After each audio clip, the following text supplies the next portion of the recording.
कि गुरु दक्षिणा दिए बिना कोई भी शिक्षा पूरी नहीं मानी जाती। मुझे गुरु दक्षिणा चाहिए, वो भी राजकुमारों से। और जो शिष्य मुझे मेरी गुरु दक्षिणा प्रदान करेगा वो हस्तिनापुर का युवराज होगा।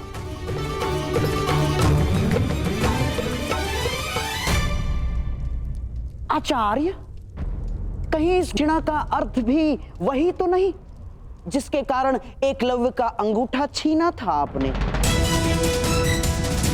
मुझे तो केवल शंका है कि यह परीक्षा भी उसी शिष्य के लिए तो नहीं जिसे आप सर्वश्रेष्ठ मान चुके हैं।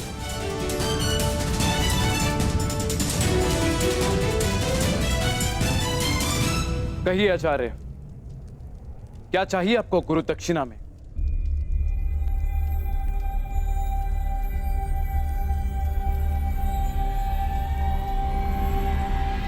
पांचाल नरेश द्रुपद।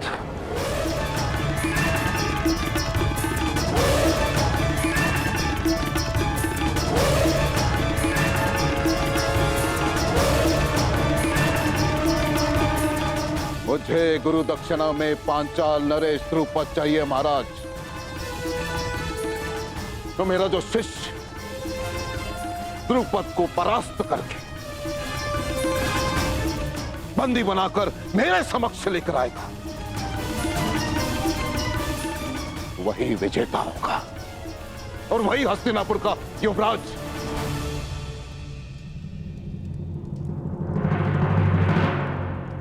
ये कैसी गुरु दक्षिणा है आचार्य? आप जानते हैं कि पांचाल नरेश द्रुपद कितने शक्तिशाली हैं। उनकी सेना अपराजेय है आचार्य। योद्धाओं में वट वृक्ष के समान है वो। तो मेरे शिष्यों को बलपूर्वक उस वृक्ष को उखाड़ कर फेंकना होगा महाराज। अपने गदा के प्रहार से पांचाल के दुर्ग की नींव हिलानी होगी। अपने बाणों की वर्षा से पांचाल के आकाश को प्रकाशहीन करना होगा। हस्तिनापुर का युवराज केवल वही हो सकता है महाराज जिसके नाम से शत्रु कांपे, जिसके तेज मात्र से हस्तिनापुर को कोई चुनौती ना दे पाए, केवल वो।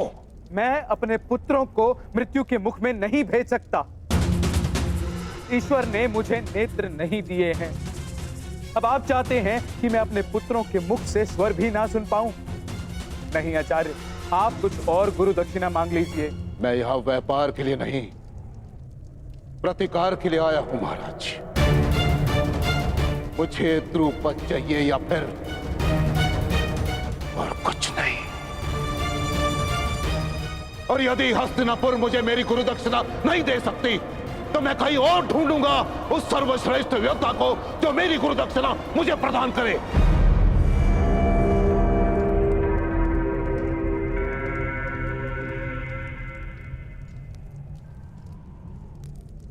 ठीक है आचार्य, हस्तिनापुर की सेना आपके लिए द्रुपद को लेकर आएगी। ताची स्वयं द्रुपद को बंदी बनाकर लेकर आएंगे। नहीं महाराज, मैं महामहिम का गुरु नहीं हूं। मैं गुरु राजकुमारों का गुरु हूं। मुझे गुरु दक्षिणा चाहिए तो केवल इन्हीं से चाहिए।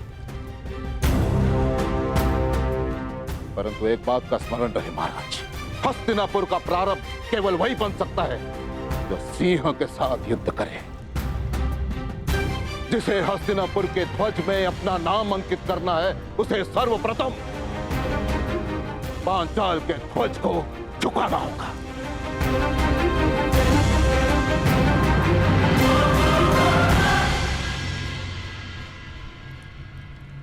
नौकार तलवार बनाता है महाराज, परंतु अपने स्वामी को देने से पूर्व उसकी धार को परखता है। परंतु मैंने उस धार को परखे बिना वो तलवार आपको सौंप दी। परंतु अब परख होगी महाराज। मैं देखना चाहता हूं कि मैंने शूरवीर योद्धा तैयार किए कि हस्तिनापुर में केवल अपना समय नष्ट किया है। क्या तुम 105 में से कोई है जो अपने गुरु के ऋण को चुका सके।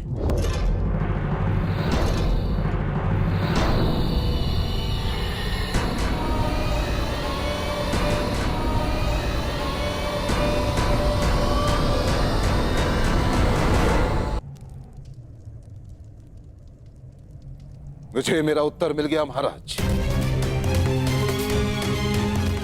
आज अपने ही परीक्षा में असफल रहा। आप अपना युवराज चुनने के लिए स्वतंत्र हैं और मैं अपने सर्वश्रेष्ठ शिष्य को ढूंढने जा रहा हूं।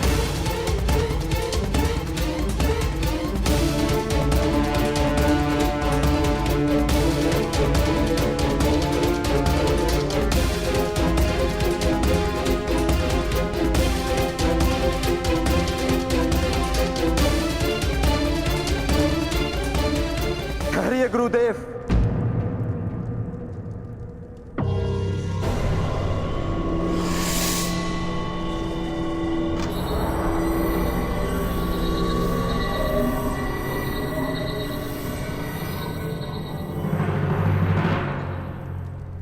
विलंब से उत्तर देने के लिए क्षमा चाहता हूं।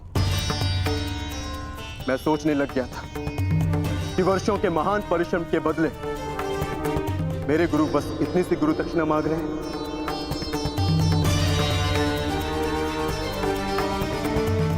आपने संसार के सर्वश्रेष्ठ योद्धा तैयार किए हैं गुरुदेव। ये मैं सिद्ध करूंगा। मैं पांचाल नरेश को आपके समक्ष लेकर आऊंगा। मैं पांचाल की ध्वजा को आपके चरणों में भेंट करूंगा।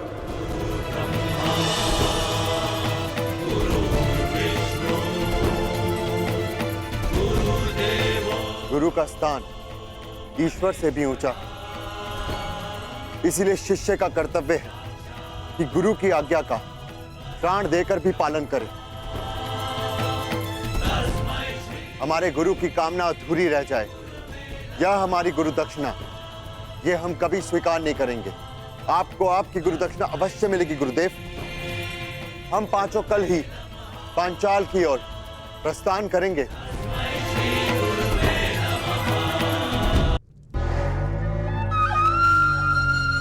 मेरे होने वाले सम्राट।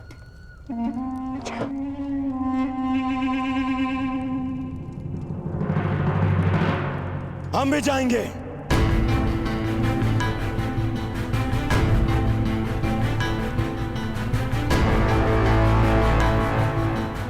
पांचाल नरेश को आपके चरणों में लाने के लिए।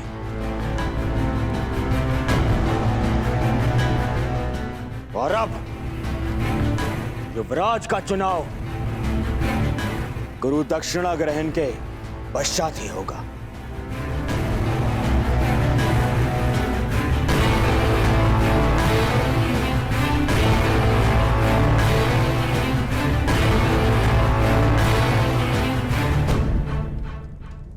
तुम भी हमारे साथ चलोगे मित्रगण, मेरे साथ में। मैंने जीवन भर आपका साथ देने का प्रण लिया है कुमार। मैं अवश्य आपके साथ चलूंगा। कुमार दुर्योधन, यदि एक सूत पुत्र अपनी योग्यता सिद्ध करने के लिए एक राजकुमार से सहायता मांगे तो वो उचित है, परंतु एक राजकुमार युवराज बनने के लिए एक सूत पुत्र से सहायता ले वो उचित नहीं है। जो युवराज बनने के योग्य नहीं। मैं केवल एक बार मां महिम से कहता तो संपूर्ण पांचाल राज मेरे चरणों में होता, परंतु मैंने ऐसा किया नहीं।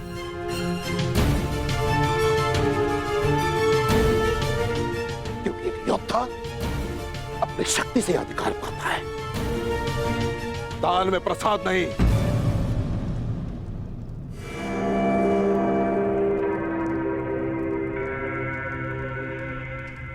जितने शिष्य अपने ज्ञान की शक्ति प्रदान की है, वो आने वाले कल के सम्राट की दाहिनी भुजा बनने वाले हैं।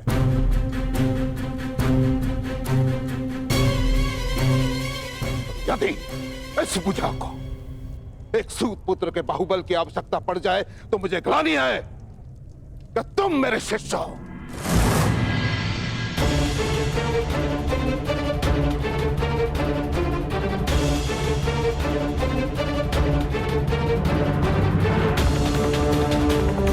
अंगराज कर्ण, तुम अपने मित्र के सहायता के लिए प्रस्तुत हो, कि तुम्हारा कर्तव्य है, परंतु युवराज पद के इस परीक्षा में तुम सम्मिलित रहे, ये तुम्हारा अधिकार नहीं था। ना तो तुम मेरे शिष्य हो और ना ही रंगभूमि के भांति इस बार मैंने किसी योद्धा को ललकारा है।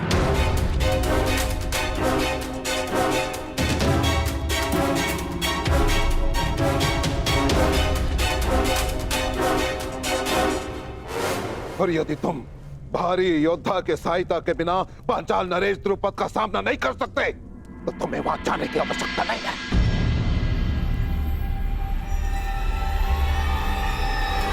आचार्य,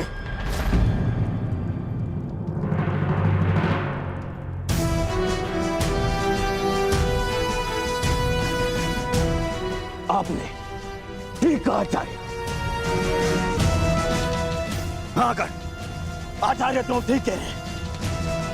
ये उनके शिष्यों की परीक्षा है, इसलिए मैं दुर्योधन अपने भाइयों के साथ में स्वयं अपने गुरु दक्षिणा का ऋण चुकाने अवश्य जाऊंगा। यदि ऐसा करते हुए मैं वीर गति को भी प्राप्त हुआ तो मेरा सौभाग्य होगा।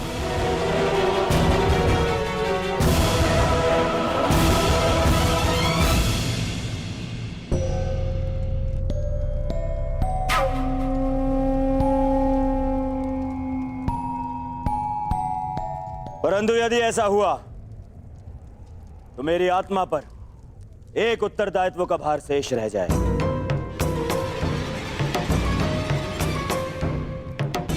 मैंने कर्ण को अंगराज घोषित किया, इसीलिए मेरा निवेदन है कि पांचाल पर आक्रमण से पूर्व मित्र कर्ण का राजाभिषेक कर दिया जाए।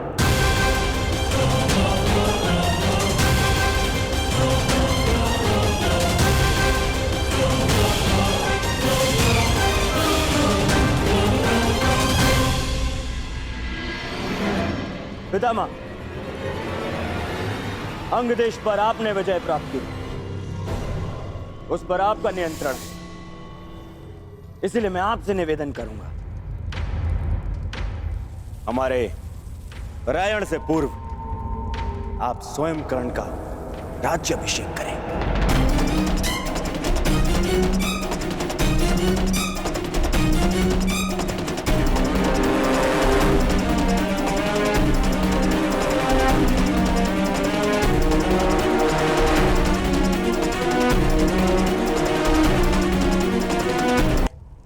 परायण से पूर्व आप स्वयं कर्ण का राज्याभिषेक करें।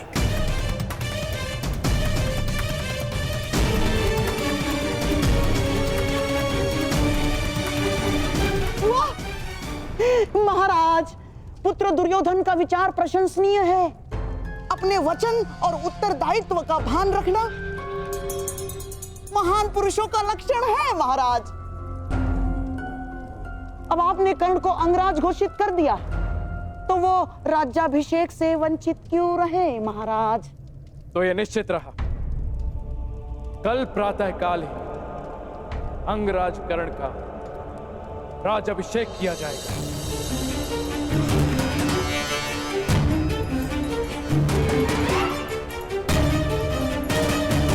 उसके पश्चात ही सभी कुरुपुत्र आचार्य द्रोण को गुरु दक्षिणा देने के लिए पांचाल की ओर प्रस्थान करेंगे।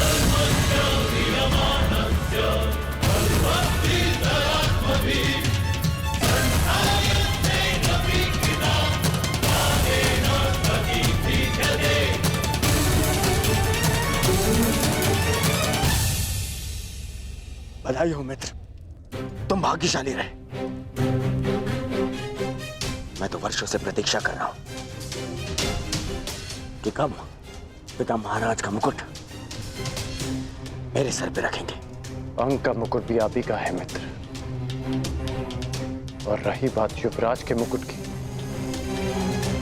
तो पांचाल नरेश को पराजित करते ही वो स्वयं आपके शीश पर शोभित हो जाएगा।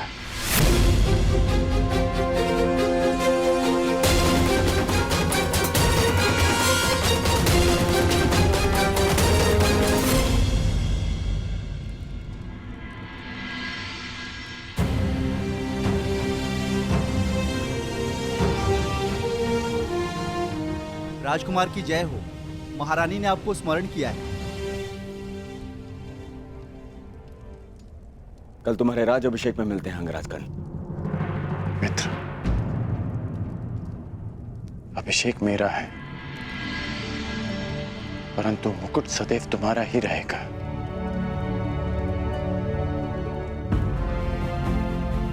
मित्रगण,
प्रणिपात राजमाता। यशस्वी भव।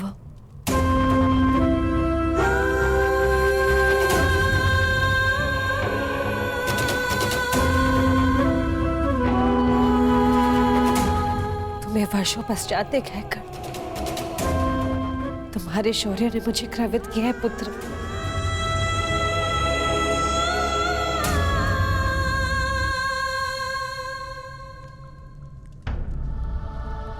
मुझे पुत्र कहकर आप अपना स्तर क्यों हीन कर रही हैं राजमाता?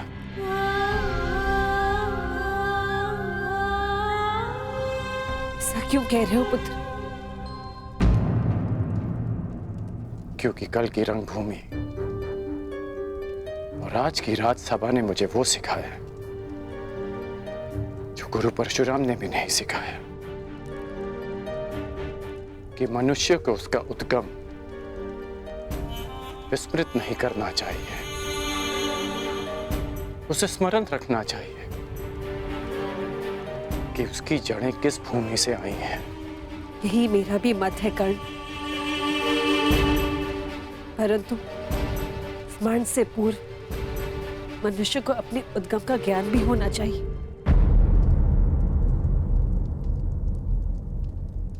क्या तुम जानते हो कि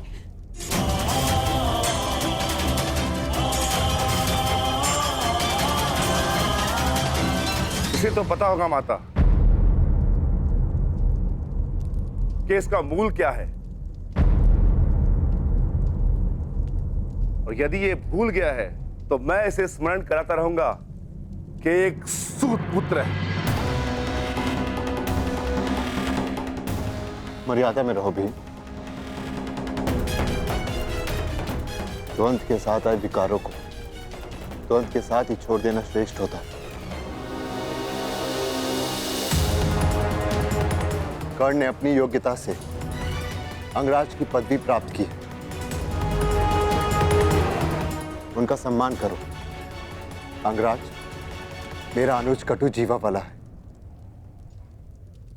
परंतु उसके मन में मैल नहीं। मैं आपके कौशल का सम्मान करता हूं। परंतु ज्येष्ठ भ्राताश्री, आप उसकी प्रशंसा कर रहे हैं, इसने अर्जुन को ललकारा। भीम, विरोधी भी यदि प्रतिभाशाली हो तो उसका सम्मान करना चाहिए।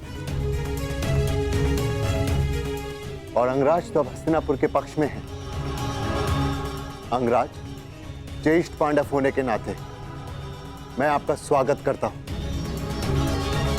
मुझे हर्ष है कि आप जैसा विकट योद्धा अब हमारे पक्ष में है। मैं केवल कुमार दुर्योधन के पक्ष में हूं।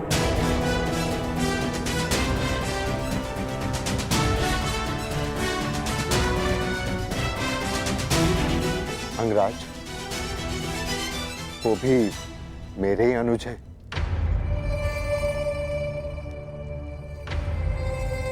चलिए माताश्री।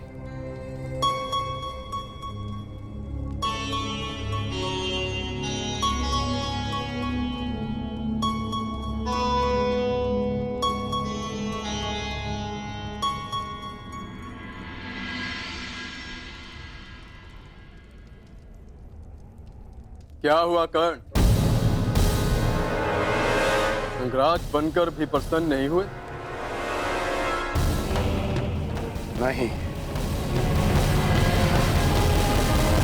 क्योंकि जिस प्रयोजन से अंगराज का पद स्वीकार किया वो प्रयोजन अधूरा रह गया। कदाचित सूर्यदेव भी तुम्हारे समक्ष आ गए। मनुष्य पर अन्याय का आरोप लगाते हुए तुम्हारा मन नहीं भरा, जो अब देवताओं पर लक्ष्य साधने लगे?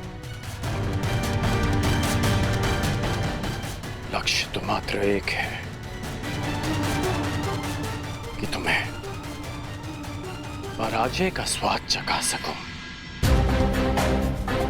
कि सर्वश्रेष्ठ होने के तुम्हारे अभिमान को भंग कर सकूं, कि वो अधूरा द्वंद्व पूरा कर सकूं।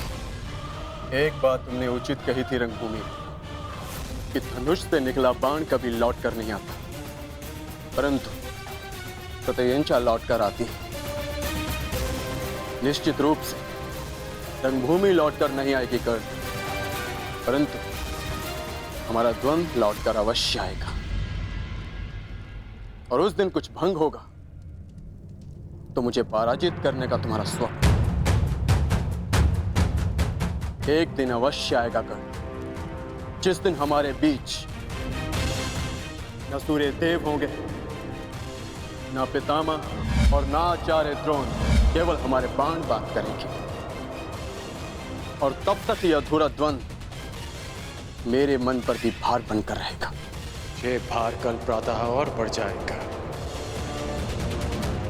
जब तुम मेरा राज्य अभिषेक होते देखोगे।